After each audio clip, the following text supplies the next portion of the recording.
मौजूद हैं, पेशे से चार्टर्ड अकाउंटेंट हैं और समाजवादी पार्टी के प्रवक्ता हैं। भाटी जी, अब तो उत्तर प्रदेश में सिंगापुर से इन्वेस्टमेंट आ रहा है, 6,500 करोड़ के कमिटमेंट हुए हैं। बताइए आपको कैसा लग रहा है?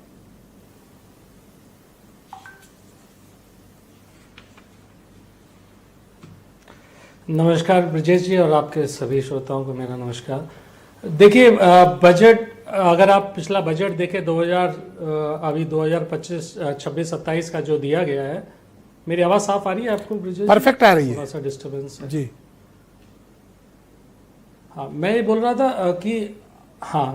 रहा था कि अभी आप देख लें कि वो जो बजट आया 2026-27 का, उसके अंदर ये लिखा गया कि 50 लाख करोड़ का इन्वेस्टमेंट आया है। जब आप 50 लाख करोड़ की इन्वेस्टमेंट की बात करते हैं तो 2018 से आपने 3.5 लाख करोड़ से बढ़ाते उसे 50 लाख करोड़ की बात करते हैं। ये आवाज वापस मुझे आ रही है, मैं इसको ठीक कराता हूं, मैं ठीक करा के आपको। और जब आप इतने बड़े इन्वेस्टमेंट की बात करते हैं तो कहीं ना कहीं ये बताइए। हाँ,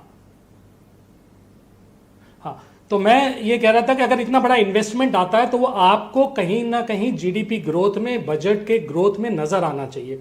जहां हम इकोनॉमी को रियल टर्म्स में देखें या नॉमिनल टर्म्स में देखें, हम नॉमिनल टर्म्स में 12.5% से ऊपर ग्रोथ कर रहे थे माननीय अखिलेश यादव जी सरकार में, अब 10.8% से ग्रोथ कर रहे हैं। उसी तरह से जब आप बजट की ग्रोथ देखें तो हमारे टाइम पे बजट की ग्रोथ, एवरेज ग्रोथ 14.5% के आसपास थी, जो अभी 11% से नीचे। तो मुझे ये बताइए, झूठ का पुलिंदा जो भारतीय जनता पार्टी गढ़ने की कोशिश कर रही है कि हमने 50 लाख करोड़ का हम इन्वेस्टमेंट लेके आगे, तो एक कागजों में कहां से नजर आता है? अगर इन्वेस्टमेंट आता तो कहीं ना कहीं रोजगार सृजन होते, आपका रेवेन्यू बढ़ता, मल्टीपल टाइम्स होता। 30 लाख करोड़ की आपकी अभी करंट ईयर में आपने बोला है कि उसकी जीडीपी रहने वाली है, आप 50 लाख करोड़ के इन्वेस्टमेंट की बात करें। फर्क समझिए कितना बड़ा है। अगर इतना बड़ा इन्वेस्टमेंट तो क्या ये कम से कम एक एफर्ट तो हो रहा है कि उत्तर प्रदेश में कुछ रोजगार धंधा जमे, कुछ इंडस्ट्री जमे, लेकिन कुछ पैसे आए, कुछ इन्वेस्टमेंट हो, लोगों को धंधा मिले, कुछ टैक्स से पैसे आएंगे तो राज्य का विकास हो।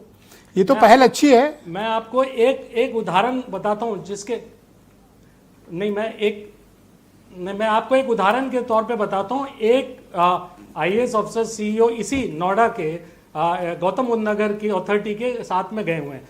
ये मेरे पास कागज है, इसमें लास्ट 10 साल के अंदर, लगभग 10 साल होने जा रहे हैं, 9 साल के अंदर 1047 इंडस्ट्रीज को लैंड दी गई और मात्र ऑपरेशनल है एक यमुना अथॉरिटी के अंदर ऑपरेशनल लास्ट अक्टूबर तक एक यूनिट थी। तो आप सोचिए कि कागजों पे क्या बन रहा है। Thank you sir. असल जिंदगी में क्या हो रहा है। उत्तर प्रदेश बहुत धन्यवाद। पीछे घसीटा जा रहा है। हम किसी भी तरह की ग्रोथ देखें, चाहे हम एग्रीकल्चर ग्रोथ देखें, पर कैपिटा ग्रोथ देखें, मैन्युफैक्चरिंग ग्रोथ देखें, फार्मर की इनकम देखें, सभी ग्रोथों में बहुत धन्यवाद। एवरेज अगर 5 साल को 9 साल से कंपेयर किया जाए, अखिलेश यादव जी बहुत आगे।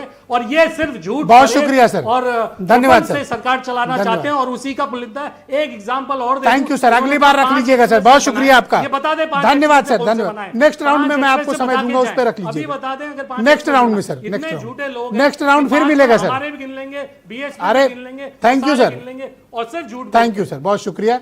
नेक्स्ट